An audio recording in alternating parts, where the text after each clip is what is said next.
ये evidence main stream media का है, एविडेंस नहीं है। एक वो मेडिकल इंडस्ट्री बहुत जरूरी है, मेडिकल साइंस में एविडेंस नहीं है। हमने मेडिकल इंडस्ट्री को मेडिकल साइंस समझ रखा है। आप जब अपने घर में जाएंगे, जो लोग ऑनलाइन मुझे देख रहे हैं, आप जब ये मेरा लेक्चर खत्म होगा अपने नियरेस्ट डॉक्टर के पास जाइए और बोलिए कि एक सबूत दिखा दो जिससे ये साबित होता हो कोई भी एक वैक्सीन किसी भी रूप में थोड़ा बहुत भी फायदेमंद है। एक दिखा दो, कुत्ते के काटने के बाद वैक्सीन लेते हैं तो उससे फायदा होता है, दिखा दो। याद रखिए, जब कुत्ता काटेगा तो या तो रेबीज आपकी बॉडी में जाएगा या नहीं जाएगा, दो चीज तो होगी। क्या पता कुत्ते को रेबीज था ही नहीं, अब रेबीज गया ही नहीं तो आप मरेंगे नहीं। और लेकिन सारा श्रेय किस पे दे दिया? वैक्सीन पे दे दिया। उसने मैंने वैक्सीन लगाया तो मैं बच गया। खैर वो टॉपिक आज का नहीं है, वो कभी और बात करेंगे। लेकिन मैं तो ये बोल रहा हूँ कि जो, क्योंकि आज नेताजी सुभाष चंद्र बोस जयंती का दिन है, उससे पिछले साल मंकी पॉक्स, उससे पिछले साल डेल्टा वेरिएंट या फिर अल्फा वेरिएंट, ओमिक्रॉन वेरिएंट, जिस तरह से गाड़ियों के नए नए मॉडल आते हैं, अलग अलग कंपनियां निकालती रहती है, थोड़ा बहुत ऊपर नीचे करके। थार आ गया, थार रॉक्स आ गया, रॉक्स 1 आ गया, होता ही है ना। उसी तरह से उसी तर्ज पे उसी मॉडल पे आप देख रहे हैं कि ये वेरिएंट आ गया, वो वेरिएंट आ गया। और प्रोपेगेंडा मीडिया कुछ इस तरह से दिखाती है, उनके पीछे ऐसा म्यूजिक होता है कि जिस तरह से आपको पता है, जब आप फिल्म देखने जाते हैं डरावनी मूवी, आपको पता है कि ये इसमें से कोई भूत निकल के मुझे खाएगा नहीं, लेकिन फिर भी दिल डर लगता है ना। तो फिर भी हमें घबराहट होती है जब इस तरह की मूवी देखते हैं। तो मैं आपको ये बताना चाह रहा हूँ कि कोई झूठ अगर कई बार बोला जाए तो हमारा दिमाग नहीं, हमारा दिल उसे सच मानता है। इसी मॉडल पे टिका है ये खेल। ये खेल किस तरह खेला जाता है ये बताना जरूरी है, इससे पहले कि आज के टॉपिक में आए, क्योंकि ये जो मैं बताने जा रहा हूँ इसी से सब कुछ जुड़ा हुआ है। कि आप अगर पिछले 5-7 साल देखें, 8 साल देखें, 10 साल देखें, जहां तक आपकी याददाश्त जाती है, हर साल खांसी जुकाम बुखार का एक नया नाम आता है। तो ये पीछे कैसे होता है ये बहुत इंटरेस्टिंग है, जानना आपके लिए बड़ा जरूरी है। तो इसको समझने के लिए एक उदाहरण लेता हूँ, लॉजिक ऑफ नीपा टेस्ट। मान लीजिए एक शहर है, उस शहर में चोरी हो जाती है, और चोरी हो जाने के बाद कैसे पता चलेगा चोर कौन है? तो ऊपर से जो हेड ऑफिस है पुलिस का, वहां से गाइडलाइन आता है कि जब भी चोरी हो जाए, गाइडलाइन आ गया कि जिनकी मूछें ऐसी होंगी उन्होंने ही चुराया होगा इस साल में जब भी चोरी हो जाए, ये फोटो आपको लिख गया, जाके देखो जो ऐसे मूछे वाले हैं उन सबको पकड़ के ले आओ, उन सबको क्वारंटाइन कर दो। तो होगा क्या कि शहर है, चोरी तो होगी, जिस तरह से खांसी जुकाम बुखार तो होगा ही, और जैसे ही होगा तो ढूंढना किसने चोरी की है। और ढूंढने के लिए जो डायग्नोस्टिक टेस्ट है वो क्या है कि इस साल का डायग्नोस्टिक टेस्ट कि मूछे वाला हो, लंबी मूछे होनी चाहिए, इस तरह का आकार का होना चाहिए, वही होना हो चोर होगा। और उस शहर में जितने सारे मूछे वाले हैं उनको सबको क्वारंटाइन कर दिया, ठीक है ना, 21 दिन का क्वारंटाइन। क्योंकि उन्हें ऐसा लगता है कि 21 दिन के क्वारंटाइन के बाद वो जो चोर था वो शुद्ध हो गया, वो ठीक हो गया, और ठीक हो भी जाएगा। आगे मैं दिखाता हूँ कैसे। तो हर साल WHO से गाइडलाइन आता है कि इस साल हम एक टेस्ट करेंगे, उसे डेंगू बोल देंगे, अगले साल निपा, अगले साल कोरोना।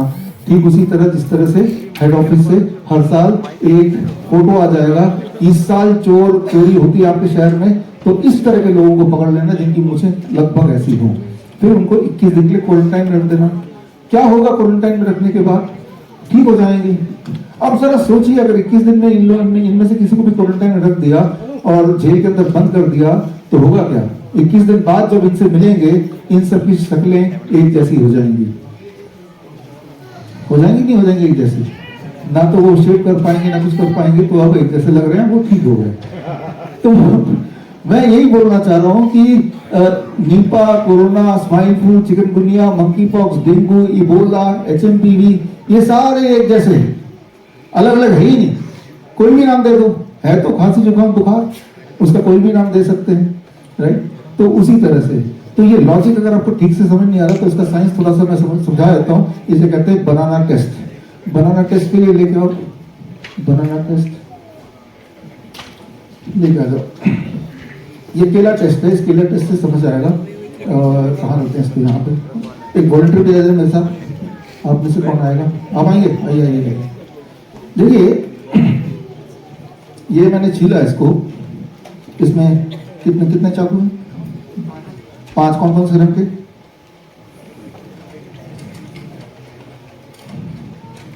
है ना। पकड़ लो इन सबको, ये केले हैं आपके सामने, एक जादू करते हैं, इधर आ जाओ। इसको काट दिया हमने, काट के टुकड़े टुकड़े कर दिए, इसको इंजर कर दिया, ठीक है ना।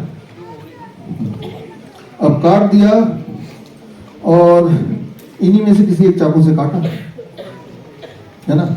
कौन से वाले चाकू से काटा सिर्फ इनको पता है, किसी को और नहीं पता, क्योंकि मैं तो पीछे मुड़ गया था। अब ऐसी स्थिति में अगर मैं ये केला दिखा दूं और ये चारों चाकू दिखा दूं, 4-5 चाकू दिखा दूं, उनको एक बार धो भी दूं, फिर दिखा दूं, बताइए इनमें से कौन से वाले ने इस केले को काटा होगा, कैसे पता करेंगे आप लोग? ये तभी पता कर सकते हैं जब आप मौजूद हो, तब जब ये काटा जा रहा था, जैसे कि मौजूद थे, isn't it? ये समझना होगा। ये तो क्लियर है कि इन्हीं में से किसी ने किसी चाकू का इस्तेमाल किया होगा इसको काटने के लिए, लेकिन इनमें से कौन से वाले चाकू का यूज किया होगा कुछ नहीं पता, है ना। क्योंकि काटते वक्त आप थे नहीं, काटने के बाद अपने सारे टुकड़े टुकड़े हो गए, चाकू भी पड़े हैं इतने सारे, हो सकता है इसी में से किसी से काटा हो, इतना ही ना।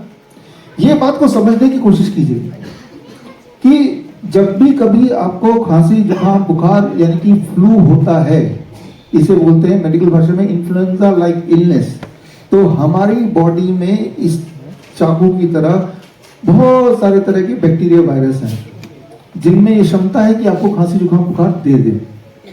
अब जब आपको खांसी जुकाम बुखार हो ही गई, तो अगर आप उस वक्त कोरोना का टेस्ट करेंगे तो कोरोना भी मिल जाएगा, अगर उस वक्त आप डेंगू का टेस्ट करेंगे डेंगू पॉजिटिव भी आ सकता है, उस वक्त ट्यूबरकुलोसिस का टेस्ट करेंगे ट्यूबरकुलोसिस पॉजिटिव भी आ जाएगा, उस वक्त अगर एचएमपीवी का टेस्ट करें वो भी पॉजिटिव आ जाएगा, राइट। उस वक्त अगर एंसाइफिलिटिस का टेस्ट करें वो भी पॉजिटिव आ जाएगा। लेकिन WHO बोलता है कि इस साल जब भी किसी को खांसी जुकाम बुखार हो, नीपा का टेस्ट कर देना। आप समझ रहे, ठीक है ना। तो अब सारे वायरस तो बॉडी में है ही, सारे बैक्टीरिया हैं। मैं तो आपको ये बोल रहा हूँ जिसको भी नीपा पॉजिटिव आया उसी को कोरोना का टेस्ट करा के देख लो, उसी को टीबी का टेस्ट करा के देख लो। हमने ये सारा कुछ करा के देखा है, इसलिए मैं आपको बता रहा हूँ, राइट। तो नीपा के नाम पे आपने देखा, जो लोग देखते हैं प्रोपेगेंडा मीडिया आप में से, कि किस तरह की हड़कंप मच गई है। उनके जो वर्ड्स होते हैं ना, लास्ट ईयर का पिछले साल का देखिए, एचएमपीवी के खौफ से हड़कंप मच गई, तो एचएमपीवी वर्ड की जगह नीपा आ गया। वो थंबनेल वैसा ही है, बिल्कुल वैसा ही है, पिछले साल वाला, मैच कर लीजिए। स्पेशल टीम की गठन कर दी गई है, वो बिल्कुल थंबनेल वैसा ही है, हाई अलर्ट पे है मिनिस्ट्री, हेल्थ मिनिस्ट्री, बिल्कुल वैसे ही थंबनेल है, बस एचएमपीवी वर्ड था, उससे पिछले साल कोरोना वर्ड था, अब वो वहां पे नीपा वर्ड आ गया। ज्यादा मेहनत करने की जरूरत नहीं, बस थंबनेल में वो नाम जो भी आया WHO से वो नाम को डालने की जरूरत है। तो हमने इसको ठीक है, ये सारा वो तो हमने पिछले साल जब इसी वक्त, याद कीजिए आप, पब्लिक की आपस कमजोर होती है, एचएमपीवी का लॉकडाउन होने वाला है, इस तरह के मामला चल रहा था। कर्नाटक में केस पाया गया, गुजरात में 2 केस पाए गए, मुंबई में 3 पाए गए, है ना। जैसे कि मान लो कोई पता नहीं टेररिस्ट पाया गया हो अलग अलग प्रांतों में, ऐसा मामला हो रहा था। अखबार पिछले तब का आप देखेंगे, टीवी का अगर पुराने वीडियोस तो आपको दिख जाएंगे इसी समय का। तो हमने, हमारी टीम ने, डॉक्टर निमिता यहाँ बैठी है, इन्होंने ये एचएमपीवी का खेल को एक्सपोज करने के लिए हमने क्या किया, हमारे ही ऑफिस के जो अभी अब स्टेज पे, हमने सबका एचएमपीवी टेस्ट कर दिया। मैं अपना भी टेस्ट कर दिया, अपना तो मैंने 7 बार कराया, और कुछ कुत्तों का भी कर दिया, गली के कुत्ते, और 50 टेस्ट में से 7 एचएमपीवी पॉजिटिव निकल गए। और जब टेस्ट कराया हमने तो सारे कैमरे लगा दिए ताकि बाद में वो मुकर ना जाए लैब वाला कि भाई ये तो टेस्ट हुआ ही नहीं था। तो बोलने का मतलब ये है कि ये सारे टेस्ट इस तरह से बने हुए हैं कि एक ही इंसान को एक ही समय में एक ही वाला टेस्ट 10 बार करा देंगे तो एक बार पॉजिटिव आ जाएगा। यहाँ पे इस वक्त 300 लोग बैठे हैं, हम लोग सब मिलके, तो 300 लोगों को अगर कोई भी नीपा का टेस्ट कराते तो 30 नीपा पॉजिटिव केस तो यही है, यानी कि पूरा का पूरा टेररिस्ट ऑर्गेनाइजेशन एक तरह से यहीं पे है, राइट। तो कितनी विस्फोटक बात है। तो वो टेस्ट का खेल है ये। जब हमने 23 जनवरी 2025 सुभाष चंद्र बोस जयंती, आज ही के दिन हमने ये किताब रिलीज की, तो आप पाएंगे पीछे जाके देखिएगा कि 24 जनवरी के बाद से एचएमपीवी का भूत पिछले साल पूरी तरह से प्रोपेगेंडा मीडिया से गायब हो गया। तो उससे एक साल पहले जाइए, मंकी पॉक्स आ गया, स्कूल भी बंद कर दिए गए, टेस्टिंग चालू कर दिया गया, और लगभग इसी समय, और तब हमने मंकी पॉक्स को एक्सपोज करने के लिए फिर से वही काम किया। हमने मंकी पॉक्स का टेस्ट किट मंगवाया और उस टेस्ट किट से हमने मंकी पॉक्स के 25 टेस्ट कर दिए, फिर दोबारा 25 का दोबारा बैच, 25 का दोबारा बैच। हमने देखा कि अगर एक इंसान को 25 बार टेस्ट कर दिया जाए, एक बार तो मंकी पॉक्स पॉजिटिव आ ही जाएगी। डॉक्टर नमिता का ब्लड सैंपल लिया था तो वो एक बार पॉजिटिव आ ही गई, कुछ लोग नहीं भी आए लेकिन कुछ लोग आ भी गए। तो वो सारे रिकॉर्ड्स, सारे सबूत हमने इस किताब में डाला, इस किताब को रिलीज किया। वो आप देखेंगे ऑनलाइन सारे स्टोर्स पे है। और उसके बाद से मंकी पॉक्स का भूत जैसे ही एक्सपोज हुआ, खत्म हो गया। तो मैं आपको श्योरली ये बता सकता हूँ, आज के इस कॉन्फ्रेंस में करीब इस वक्त 50 से अधिक लाइव जगह पे चल रहा है, सोशल मीडिया में, यूट्यूब में, फेसबुक में भी लाइव चल रहा है। बाकी यहाँ पे कैमरा है। कल से आई एम श्योर नीपा का भूत प्रोपेगेंडा मीडिया की टीवी स्क्रीन से गायब होने वाला है। तो ये समझने वाली बात है कि जो तो मुद्दा है ही नहीं, उसे मुद्दा बना देना और डरा देना। याद रखिएगा, जब आप डर जाते हैं तब आपको लूटना बहुत आसान हो जाता है, वेरी इजी, है ना। डर के दुबक के बैठ जाएंगे। डरे हुए इंसान से आप कुछ भी लिखवा सकते हैं, कुछ भी करा सकते हैं। एक डरा हुआ इंसान अपनी जान देने को भी तैयार हो जाता है। याद कीजिए, कोरोना पॉजिटिव आ गया, इस डर से वो हॉस्पिटल की छत से कूद गया, मर गया। याद आ रहा कुछ, है ना। तो आप अगर ढंग से डरा देंगे किसी को, तो अपनी जान देने के लिए, माल देने के लिए, सब कुछ देने को इंसान तैयार हो ही जाता है। यहां तक कि अपने पेरेंट्स की लाश भी देने को तैयार हो जाता है ना। लाश भी हॉस्पिटल में छोड़ के आ गए, अच्छी तरह डरा दो तो। क्यों छोड़ के आ गए? कोरोना ना फैल जाए। क्या हम सब ने क्लास 8वीं पढ़ी है? हमने पढ़ी है। क्लास 8वीं में हमने सुना है, पढ़ा है उसमें कि डेड बॉडी कोई भी वायरस या बैक्टीरिया फैला नहीं सकता कभी, क्योंकि बैक्टीरिया वायरस फैलाने के लिए आपको बोलना पड़ेगा, सांसें लेना पड़ेगा, और डेड बॉडी में तो सांस ले सकती है ना, बोल ही सकती, ना खा सकती है। तो dead body is like stone, और स्टोन से कोई चीज फैलती नहीं है। इतनी छोटी सी बात है जो हमने बचपन में पढ़ा है, क्लास 8 के सिलेबस का पार्ट है, और उसके बाद भी इतना इंसान डर गया कि भूल गया कि प्रिंसिपल ऑफ ये बायोलॉजी है क्या, कोई चीज कैसे फैलती है। जरा सोच के देखिए, हमारे पूरे देश में किसी एक ने भी ये मुद्दा उठाया? हम तो तब से बोलते आए हैं, हम या हमारे जो एक्सपर्ट्स है वो तो बोलते हैं, हमको छोड़ दीजिए उसके अलावा, जबकि हम सबने पढ़ाई की है ना। तो जो तो मुद्दा था ही नहीं कभी। कई बार लोग बोलते इतने लोग मरे कैसे? फिर मरा वही जो हॉस्पिटल गया। जो हॉस्पिटल गया नहीं वो मरा ही नहीं।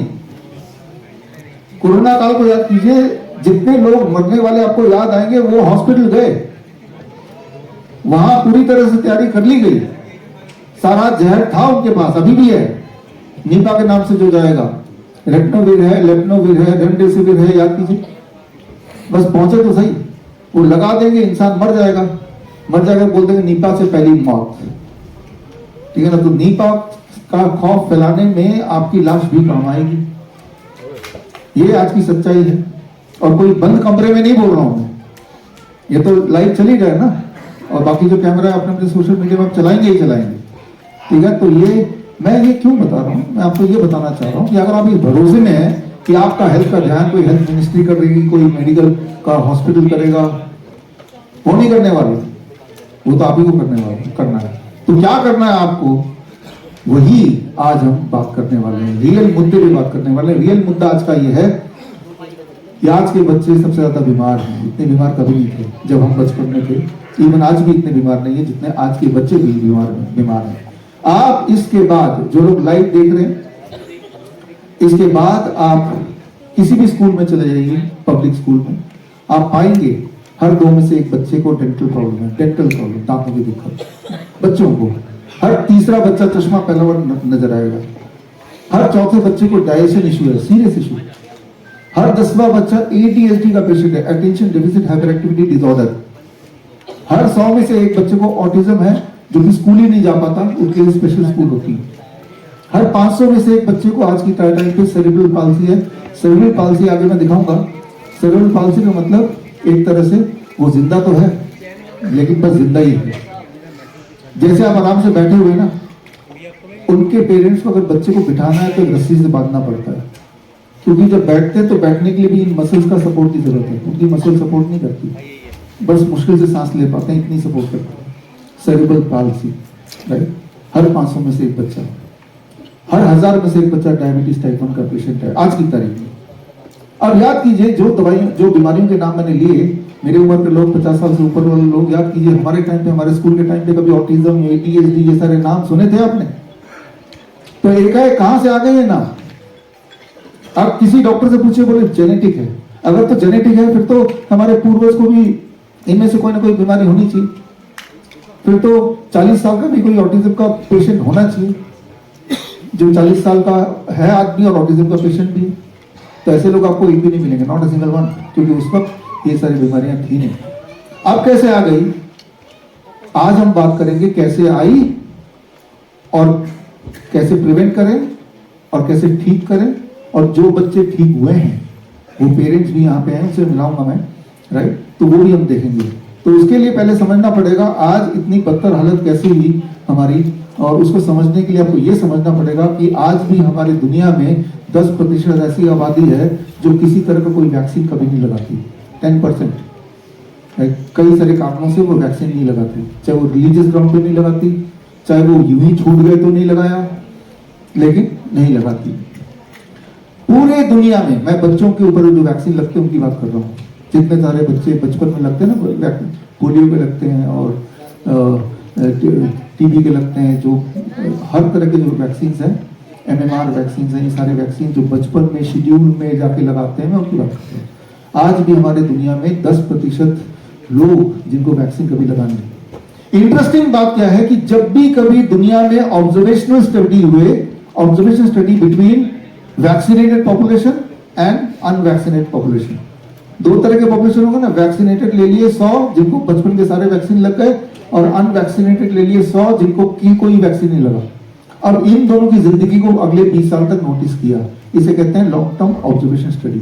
और जब भी इस तरह के स्टडी हुए, वो स्टडी यहाँ पे मैं दिखा रहा हूं आपको, ये देखा गया, ये इस स्टडी के अनुसार कि जो वैक्सीनेटेड स्टडी बच्चे हैं उनमें 5 गुना ज्यादा बीमारियां होती हैं अनवैक्सीनेटेड बच्चों से ज्यादा, 5 गुना, 5 time they are more sick, right. और ऐसा एक स्टडी नहीं है, ऐसे हजारों स्टडी हैं, और ये देखा गया कि वैक्सीनेटेड बच्चों में डिप्थीरिया, टिटनेस, वूपिंग कॉफ वो दुगुना ज्यादा होता है इन कंपैरिजन टू जिन्होंने कोई वैक्सीन नहीं लगाई।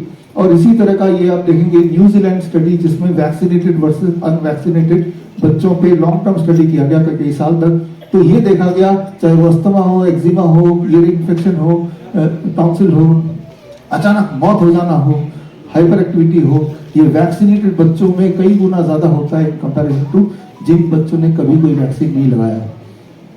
ये वैक्सीन के बारे में मैं इसलिए बता रहा हूँ क्योंकि ये सारी जड़ ही ये है, सारा कारण ही ये है। और इसी तरह के स्टडीज हैं, ये स्टडी है यूएसए का स्टडी है, जनरल पॉपुलेशन वर्सेस जिन्होंने कोई वैक्सीन नहीं लगाई। जनरल पॉपुलेशन मतलब ऐसे लोग जिन्होंने कोई ना कोई वैक्सीन लगाई है या सारी लगाई है। तो ये आंकड़े आपके सामने हैं, ये आंकड़े अगर ध्यान से देखेंगे तो आप क्लियरली देख रहे हैं कि वैक्सीनेटेड बच्चों में अस्थमा होता है ज्यादा, अनवैक्सीनेटेड पॉपुलेशन में अस्थमा नाम की चीज ही नहीं होती। ठीक उसी तरह से बाकी सारी बीमारियां स्क्रीन पे लिखी आ ही रही हैं। ADHD कई गुना ज्यादा होता है, 10-15 गुना ज्यादा होता है वैक्सीनेटेड बच्चों में, यानी कि 1500% in comparison to unvaccinated population. तो इस तरह से अगर मैं स्टडी पे स्टडी दिखाता जाऊं तो वो लिस्ट बहुत लंबी है, 1-2 घंटे चाहिए, लेकिन एक स्टडी दिखाऊंगा जो गवर्नमेंट ऑफ यूएस के गवर्नमेंट के वेबसाइट पे जो स्टडी है, जो अभी भी आप एक्सेस कर सकते हैं hsgac.cnet.gov में जाके, वो दिखा रहा हूं कि गवर्नमेंट की अपनी स्टडी जो अभी भी अपलोडेड है कि वैक्सीनेटेड वर्सेस अनवैक्सीनेटेड, जिन बच्चों को वैक्सीन मिला उनमें ब्रेन डिस्फंक्शन होता है, जिनमें वैक्सीन नहीं लेते उनमें ब्रेन डिस्फंक्शन शून्य, होता ही नहीं कभी। ठीक इसी तरह से जो बच्चे वैक्सीनेटेड होते हैं उन्हीं में डायबिटीज टाइप 1 होता है, जो बच्चों को वैक्सीन नहीं लगी जाती उनमें डायबिटीज होती ही नहीं कभी। मतलब कुछ बीमारियां ऐसी हैं जो वैक्सीन नहीं लगाएंगे तो होगा ही नहीं कभी, राइट। और ऐसे ही ADHD जो आज का टॉपिक है, ये सिर्फ और सिर्फ वैक्सीनेटेड बच्चों में ही होता है। दुनिया में जिन बच्चों ने वैक्सीन नहीं लगाया उनमें से एक भी बच्चा ऐसा नहीं मिलेगा जिसको ADHD हो या जिसको ऑटिज्म हो, राइट। वो बहुत रेयर है। इंटेलेक्चुअल डिसेबिलिटी अनवैक्सीनेटेड बच्चों में कभी नहीं होती। या फिर टिक्स का मतलब होता है कि अनवॉलंटरीली कुछ ना कुछ बॉडी में एक्शन। कई लोग होते हैं ना अनजाने पल के ऐसे करते रहते, कुछ लोग करते रहते, कुछ लोग कोई ना कोई बात बोलते रहते हैं रिपीटेडली, टिक्स बोलते हैं। वो सिर्फ वैक्सीनेटेड बच्चों में ही होती है। साइकोलॉजिकल डिसेबिलिटी अनवैक्सीनेटेड में शून्य, होती ही नहीं है। तो जितनी स्टडी आप देखेंगे इसी तरह से और खूब सारी स्टडीज हैं, राइट। ये जो वैक्सीनेटेड बच्चे हैं उनकी मृत्यु सर्वाइवल प्रोबेबिलिटी काफी कम होती रहती है इन कंपैरिजन टू जिन्होंने कभी वैक्सीन लगाया ही नहीं। तो ये स्टडीज हैं और इस तरह से लिस्ट बहुत ज्यादा है। और अगर सारे स्टडी आपको देखने हैं पूरे एविडेंस के साथ, तो आज जो किताब हम रिलीज करेंगे that is cure autism now, उसके पहले मॉड्यूल में आपको देखने को मिल जाएगा। और लेकिन यहाँ पे कंक्लूजन पे आते हैं। कंक्लूजन क्या है कि जिनको लगता है कि वैक्सीन से तो हमारी बीमारियां कम हो गई, पोलियो नहीं है, कई सारी और बीमारियां नहीं है जो पहले हुआ करती थी, ऐसे दिमाग में आता है ना, तो ध्यान से देखेंगे आंकड़े। फॉर एग्जाम्पल ये मीजल्स का आंकड़ा है। एक टाइम था 1900, मीजल्स का आंकड़ा USA का 1900 से लेके अभी तक का, कि मीजल्स काफी ज्यादा तेजी से फैलता था, लेकिन मीजल्स धीरे धीरे फैलना कम हो गया, मीजल्स से मृत्यु कम हो गई। और जब फाइनली बहुत कम हो गया, ये वो टाइम था जब मीजल्स का वैक्सीन आया था। जब मीजल्स दुनिया से जाने लगी थी तब वैक्सीन आया, और अब ये लगता है कि एक बीमारी कम है बिकॉज ऑफ द वैक्सीन। चाहे हम US का आंकड़ा देखें, चाहे हम UK का, इंग्लैंड का आंकड़ा देखें, वैक्सीन कब आया? Vaccine came at this time जब ये बीमारी दुनिया से जा चुकी थी। ये बीमारी दुनिया से गई कैसे फिर, अगर वैक्सीन ने ये कमाल नहीं किया तो? जब सैनिटेशन अच्छा होने लगा, साफ पानी मिलने लगा, भरपूर ठीक से खाना मिलने लगा, तो लोगों की हेल्थ ठीक होने लगी। ये वो टाइम था 1910 का या 20 का, जब माल न्यूट्रिशन ज्यादा होता था दुनिया में, या फिर पानी की जो क्वालिटी होती थी, हाइजीन होता था, वो बहुत खराब होता था, या फिर गंदगी ज्यादा होती थी। जैसे जैसे वो ठीक होता चला गया, दुनिया से कुछ तरह की बीमारियां गायब होने लगी। इंटरेस्टिंगली उसी के बीच में वैक्सीन को घुसा दिया और सारा श्रेय वैक्सीन पे डाल दिया गया। और ये सब एक बीमारी की बात नहीं कर रहा हूँ, ऐसे और भी बीमारियां। आगे क्यों नहीं हो रहा भाई? खत्म हो गया। ओके, अब ये पर्ट्यूसिस, एक और बीमारी, वूपिंग कफ बोल सकते हैं। वूपिंग कफ पहले काफी होता था, लेकिन 1940 में कम होने लगा। कम होते जब बहुत कम हो गया, इस टाइम पे वैक्सीन की एंट्री हुई। तो इतिहास अगर आप देखेंगे तो आप देखेंगे जिन बीमारियों की वैक्सीन लग रही थी वो बीमारियां ऑलमोस्ट जाने के कगार पे थी जब वैक्सीन की एंट्री हुई। तो वो कुछ एग्जाम्पल ये रहे।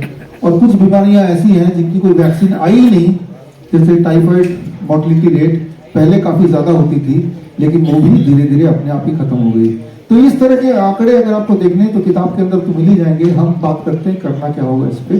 तो याद रखिए, जब कोई भी वैक्सीन आपकी बॉडी में डाला जाता है तो आपकी बॉडी में ये सारी चीज डाली जाती है। ये सारी वो खतरनाक केमिकल है जो सीधे ब्लड में जाएगा तो आपको बहुत नुकसान पहुंचाएगा। अगर आपको यकीन नहीं आ रहा है तो ये सारे केमिकल्स के बारे में खुद ही थोड़ा स्टडी कर लीजिए। खुद स्टडी नहीं करना चाहते तो जो किताब आज रिलीज होगी उस किताब को पढ़ लीजिए, तो आपको क्लियर हो जाएगा कि that these are the chemicals जो हमें बच्चों के ब्लड में या अपने ब्लड में कभी भी नहीं इंट्रोड्यूस करना चाहिए। और अगर करेंगे तो भुगतेंगे भी हम या हमारे बच्चे, राइट। तो ये हमें समझना होगा कि आप जरा सोच के देखिए कि इस तरह के केमिकल्स को बॉडी में डाल के कैसे हमारी हेल्थ अच्छी हो सकती है।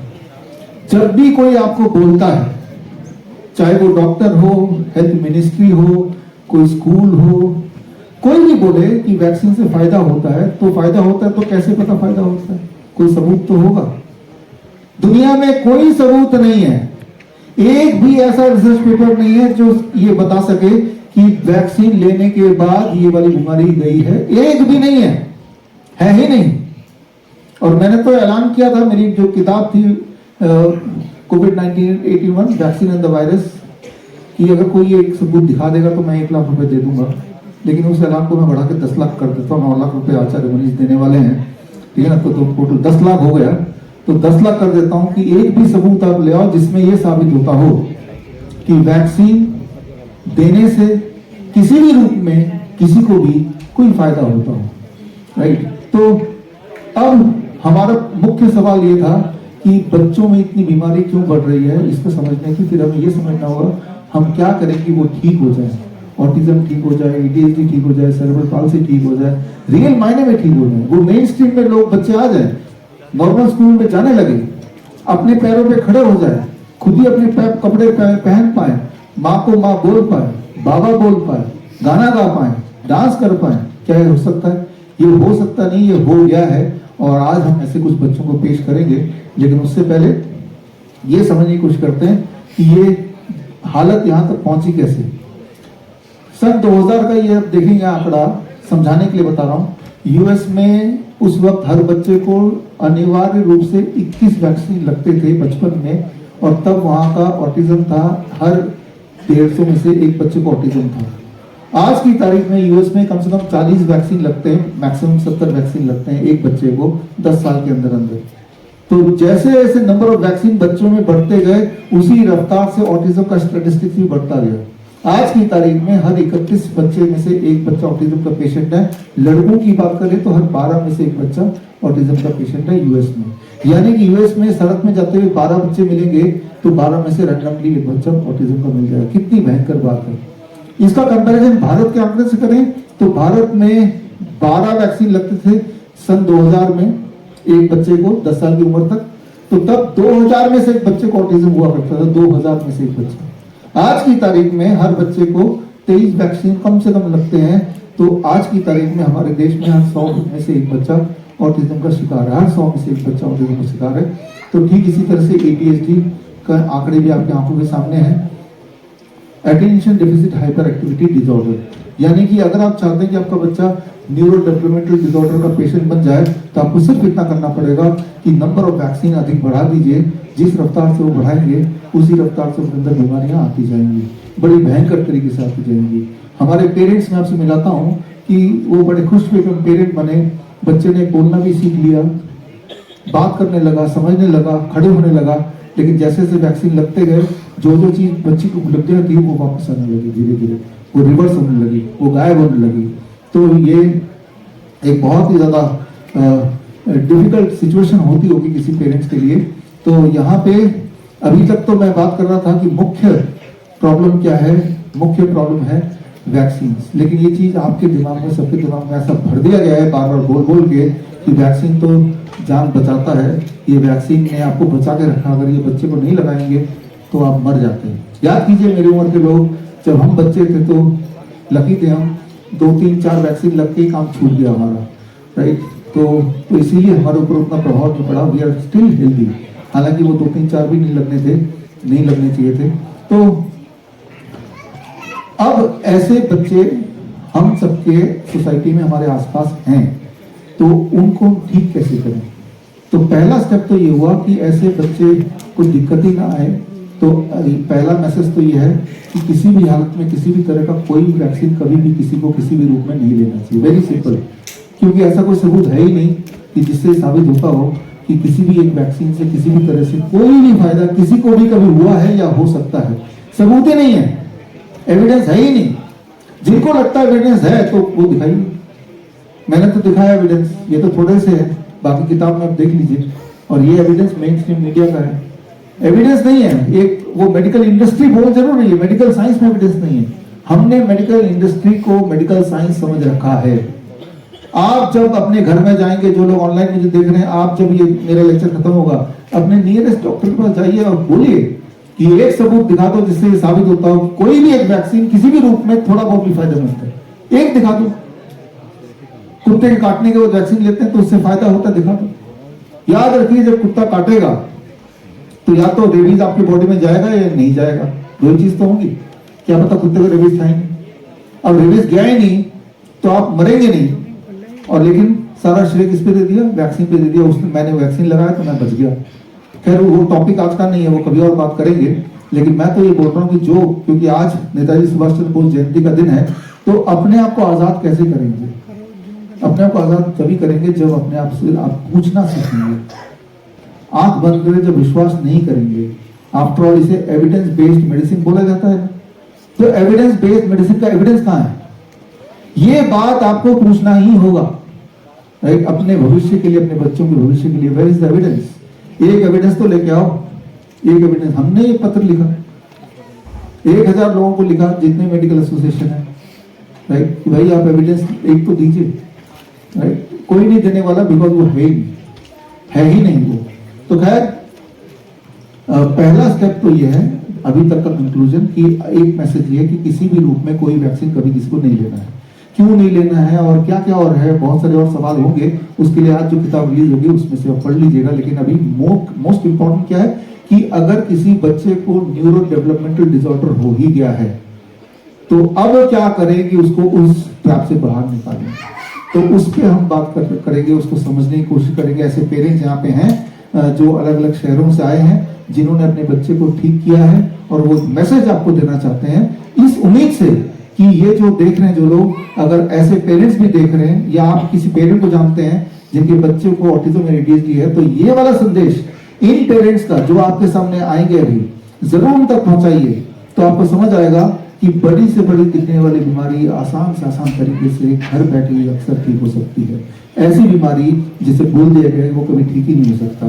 तो यहाँ पे आप इस अभी ऑडियंस में हमारे पास ऐसे बच्चे और पेरेंट्स बैठे हुए हैं, अभी मैं मिलाता हूँ। और हमारा जो जनवरी महीने का जो बैच है, जनवरी 2026 का जो बैच, हम एक बैच में 250 ऐसे बच्चों को शामिल करते हैं जो ऑनलाइन हमारे साथ जुड़ते हैं 1 महीने के लिए, और फिर उनको हम जो जो बताते जाते हैं वो अपने घर पे करते हैं। ये पूरी तरह फ्री है, और ये हर महीने हर हफ्ते एक नया नया बैच बनता जाता है। और जब उनका हमने ऑब्जर्वेशन स्टडी किया, पहले तो हमने उनको पेरेंट्स को बोला कि ऑब्जर्वेशन स्टडी करने वाले हैं। सारे पेरेंट्स ऑब्जर्वेशन स्टडी के लिए मानते नहीं है, क्योंकि वो चाहते नहीं कि उनके बच्चे अगर ठीक हो ही गए तो दुनिया को ये पता चले कि कभी हमारे बच्चे ठीक नहीं भी थे। हालांकि उसमें ना तो बच्चे की गलती है ना पेरेंट्स की गलती तो ये रहा आपके सामने, इसकी गलती है, या तो इसकी गलती है या इसको जिन्होंने प्रमोट किया उसकी गलती है, लेकिन अब वो बच्चे ठीक हो चुके। लेकिन जिन बच्चों ने पार्टिसिपेट किया हमारे ऑब्जर्वेशन स्टडी में जनवरी महीने के, तो ऑटिज्म और ADHD के बच्चे जो हमारे कैन प्रोटोकॉल को फॉलो किया लगभग 15 दिन या उससे अधिक, right, can cure autism now protocol, जिसके बारे में बताने जा रहा हूं मैं। और ऐसे 110 बच्चे का ऑब्जर्वेशन स्टडी में आपके सामने रख रहा हूं, जिसमें UK, Thailand, Germany, Canada, Australia से एक पेशेंट थे, बाकी सारे पेशेंट भारतीय थे। और भारत में भी अलग अलग प्रांतों से जो कितने कितने पेशेंट हैं वो डिटेल आप देख रहे हैं। और इसमें भी जो मेल थे बच्चे, लड़के, वो 79%, और इस वाले ग्रुप में जनवरी वाले में 21% फीमेल। हमेशा आप देखेंगे वर्ल्ड एवरेज है करीब 25% फीमेल होती हैं और 75% मेल होते हैं। मेल लड़कों में न्यूरो डेवलपमेंटल डिसऑर्डर ज्यादा होता है, 3 गुना ज्यादा in comparison to the girls. क्यों होता है, क्या है, ये एक अलग मुद्दा है, कभी और बात करेंगे। तो और आप देखेंगे ज्यादातर बच्चे इस ग्रुप में 6 to 10 ईयर्स 58%, 16 साल से ऊपर वाले बच्चे सिर्फ 3%, क्योंकि आज से 20 साल पहले ये सब प्रॉब्लम थी भी नहीं। 2000 से पहले कम थी, क्योंकि तब वैक्सीन भी कम लगते थे, राइट? वैक्सीन बढ़ा तो बढ़ जाएगा।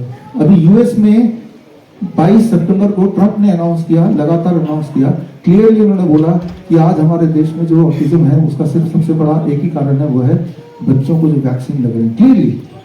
और अब US ने वैक्सीन को एक करके उनकी संख्या को कम करना शुरू कर दिया, ऑफिशियली कम करना शुरू कर दिया, राइट? तो कोई कंफ्यूजन नहीं है। नंबर 1, इससे कोई फायदा है नहीं है। नंबर 2, क्या इसी से ऑटिज्म होता है, ADHD होता है? यस। सो इसमें कोई कंफ्यूजन नहीं है, ये प्रूवन है। तो इसमें आगे हम चलेंगे। तो कैन प्रोटोकॉल क्या है? कैन क्योर ऑटिज्म नाउ एक खास प्रोटोकॉल है, जिस प्रोटोकॉल से फॉलो करते ही बच्चे बोलने लगते हैं, उनकी हैंड फ्लैपिंग बंद हो जाती है, उनकी टो वॉकिंग खत्म हो जाती है, उनकी हाइपर एक्टिविटी कम होने लगती है, ठीक होने लगती है, कॉन्सेंट्रेशन बढ़ जाता है, सुनने लगते हैं, एक नॉर्मली बिहेव करने लगते हैं। इसे बोलते हैं टैंक प्रोटोकॉल। टैंक प्रोटोकॉल का मतलब बड़ा सिंपल है, मॉडल इसे आपको समझाता हूँ।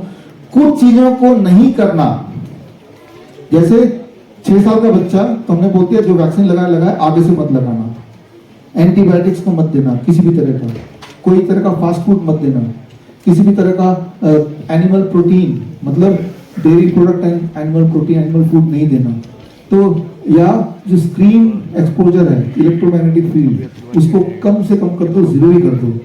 तो कुछ चीजें हैं जो ऑटिज्म को बढ़ावा देती हैं, वो नहीं करना है, और कुछ चीजें हैं जो जोड़ना है, वो ये अपने आप को धूप से जोड़ लो। वो सारे बच्चे धूप के साथ सुबह सुबह खेलते हैं, ग्राउंडिंग करते हैं, नीम लेते हैं, प्रोबायोटिक्स लेते हैं, प्रोबायोटिक ड्रिंक लेते हैं, घर में बना के, दुकान वाला नहीं, DIP डाइट पे रहते हैं। और जब ये सारा कुछ करते हैं तो 0 बॉल थेरेपी मतलब ग्राउंडिंग, बच्चे नंगे पैर सुबह घास मिट्टी के ऊपर खेलना, पहला स्टेप।